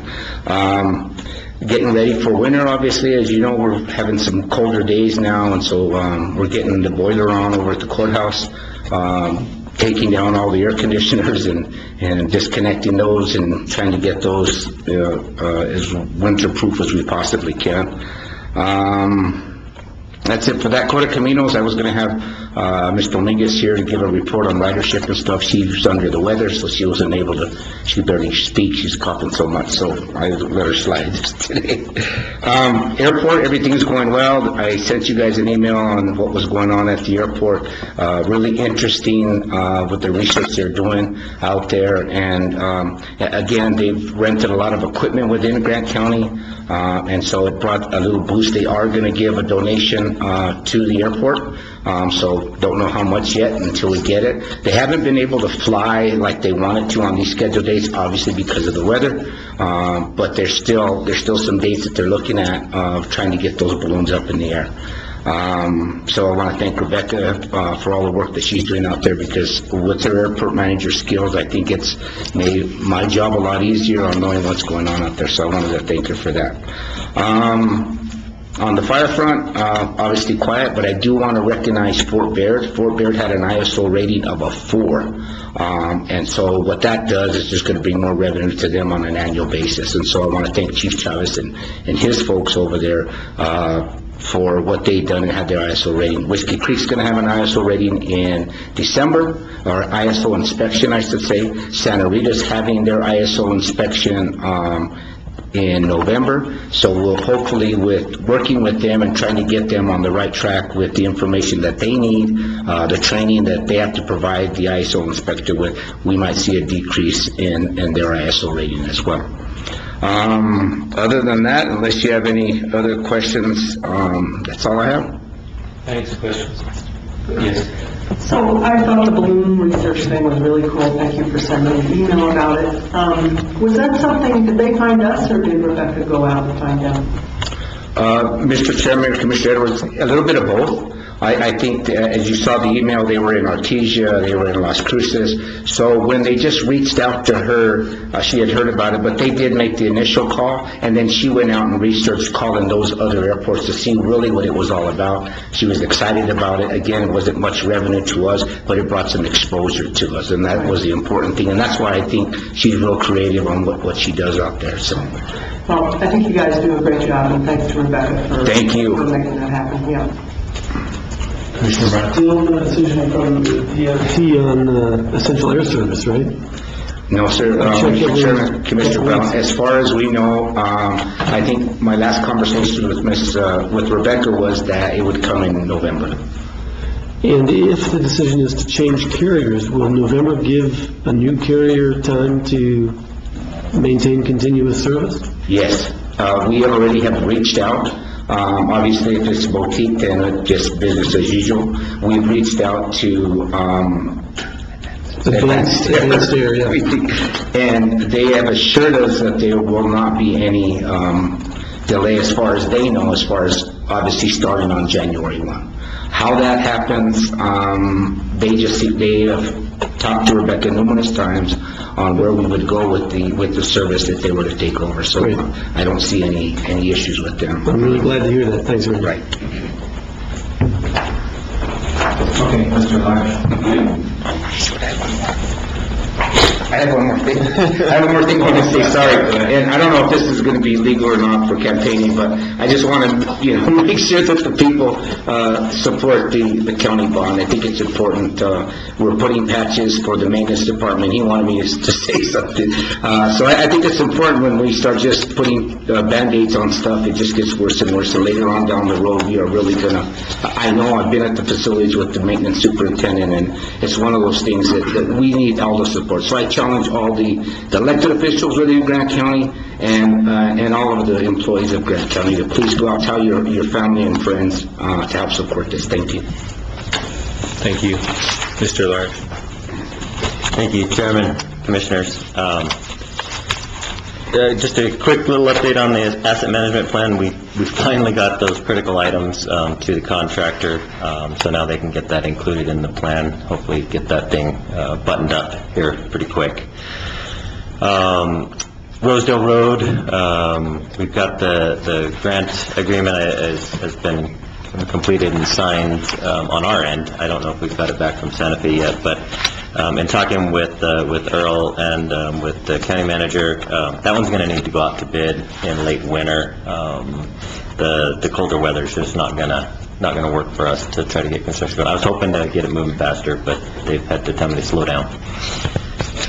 Whiskey Creek Volunteer Fire Department, you guys just did the bid approval. We also got some quotes on the sewer main extension with the addition. That's putting in a restroom, and we didn't have the sewer main going there, so the fire department has the funds to put that sewer main in, and it just makes a lot of sense. There's potential for some maybe 2 or 3 additional connections that could happen from the public out there too, so we should get that going. The extension and the addition will happen throughout the winter. Hitchita Volunteer Fire Department, we have acquired the land. Thank you guys for that. I think that was last month. We were working with the facility build on the design and cost estimates, but this one does look like Tyrone will have enough money without needing to go out to NMFA. So they've got enough money in their budget to pay for that, to get something down in Hitchita. The shooting range, we're finalizing the requirements for a renewed permit. Our permit for the shooting range expires in December with the Forest Service. So we've been, Jason and I have been working pretty hard with them. And the new permit that they are going to issue us is going to be a 30-year permit instead of a 10-year permit. And that's going to allow Grant County to be able to apply for some Pittman-Robertson Act monies that will help us to upgrade the facility there. The Forest Service is very supportive of that. They don't want to have wildcat shooting ranges pop up all throughout the forest. So that money is controlled by the U.S. Fish and Wildlife Service, and they were not interested in allowing us to apply for the grant if we didn't have a permit that was 25 to 30 years because of the life expectancy of any facilities that we build out there. That was their logic behind that. So a little bit drawn out process, but we've got it worked out with the Forest Service. Say where that is again? The shooting range? Yeah. Is it just our shooting range? Just our shooting range out there by Fort Bragg. I don't know why I thought maybe you were talking about a new place. Oh, no. So the Pittman Robertson dollars are a grant that we can apply for maintenance and upgrades of the facility and all that sort of stuff? Yes, Pittman Robertson dollars come from the sale of ammunition. And they're very specific to shooting ranges. We work with the New Mexico Department of Game and Fish to apply for it, but the U.S. Fish and Wildlife Service controls it. And we've been trying to work on that for the last year. It was one of Commissioner Kasten's projects that he really wanted to have done before he leaves. I'm sorry, it's not going to be done before you leave. But it is moving forward. So does this mean that because we didn't have this lease prior, this long lease prior to now, we haven't been able to access those monies? Is that what I'm hearing? That's, I don't know in the past what history was done to try to access these monies, but that was a holdup as we started the process. Now that I've gotten with Jason, and we started it, that Fish and Wildlife Service stopped us and said, what we're trying to accomplish with building, we want to, put new facilities in out there, potentially a training room for hunter education, different things like that. And they said, the life expectancy of that building, just that building alone, would be about 25 years, and they weren't comfortable with us only having a 10-year permit. Makes sense. Yeah. Did you want to add anything, Commissioner Kessler? Well, I know that one of the holdups was all along is because we charged a nominal rate, and once we figured out how to get around that's when you started getting some traction. Traction on that. Mm-hmm. So the CDBG grant, county manager talked about that a little bit with ratifying our signature. That's something that Randy Hernandez been working with to complete the final amendment and pay application. So hopefully we can close that. Mike Carrillo talked about Tucasa opening. That is a soft opening. They will still plan a grand opening. I'm working with HMS staff on that, making sure that we have the right people that we'll invite once the grand opening happens. I don't have a date on that yet, though. And then just a little information on the trails and open space. I am trying to finalize an MOU with the NMDOT for the signage that's required for the Highway 15, 35, those sections that got approved. And in my office, Gilbert worked on this. We're working on a public education brochure on UTV use in the county. We put something together that we'd like to get printed and put out, but not until we have everything finalized on that. And then just a reminder that I will be attending the Trails as Economic Development Forum next week, and look forward to what that brings. It'll be myself, Ron Troy, and Alex Brown from the town. So that's my report. Thanks. Questions for Mr. Lars? Commissioner reports, Mr. Brown? Oh, wait till Thursday. I just wanted to say, since the airport thing came up, that I continue to field questions. Just talked to a retired doctor that I knew. He was alarmed about Boutique. He just found out that Boutique was leaving and was really alarmed. And it's the same story time and time again. When they find out all the facts, they're a lot more open to the possibility of a new airline coming in here. I've had probably 3 or 4 communications with USDOT, basically doubling down on my conviction that Advanced Air will outperform Boutique. I forward information from that Taffy Arias, CEO of Healy Regional, sent me about colleges having their flights scheduled and delayed, and some other information. And all I've gotten back from DOT is the decision will be made soon, so they can't commit, but it's at a higher level than it was before, evidently, and I hope they make that decision. And then I guess there's a email that did you forward that to the other commissioners? I'll forward that to, or could you do that? Thank you. It's CEO Sean Simpson's latest communication with DOT. He's the CEO of Boutique Air. Okay, you can find that in the docket too, so I think it's worth you looking at. That's all I have. Mr. Kessler? Move to adjourn. Can we go into executive session? That's right. Didn't really want to. You want? You can determine your location. There's an oversight on my part. The auditors are in the red room, so you can stay in here, or I can give you my office and I'll sit out front, so wherever you choose to do that. So I move to go into executive session, and we'll just go to Charlene's office. Okay. Is there a second? So it's been moved and seconded, we go into executive session to discuss County Manager Charlene Webb performance evaluation pursuant to New Mexico statutes annotated 1978-10-15-1H2. All in favor? Aye. Aye. Motion carries. We'll adjourn from that meeting. Yes. Is everybody aware that they will be entering executive sessions? Yes. Yes.